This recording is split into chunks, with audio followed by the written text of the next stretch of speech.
Okay, welcome back again.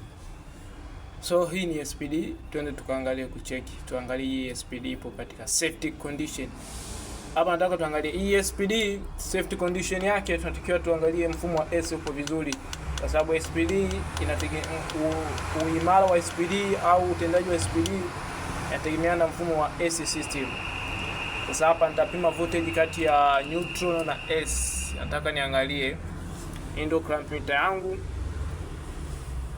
Nitaangalia voltage kati ya AC na neutral ili nipate kujua SPD yangu ipo katika mfumo gani. So hapo nimeweka kwenye voltage kati ya AC na neutral, na ukiangalia hapa inasoma 0.8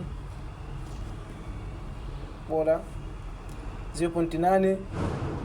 So hapa ipo katika safety, maana yake hapa protection ya SPD hapa ipo katika good condition na inaweza kuprotect against over voltage fluctuation writing ikitokea. So ni vizuri kuhakiki mfumo wa SPD kama upo katika mfumo condition ya usalama, ni muhimu sana.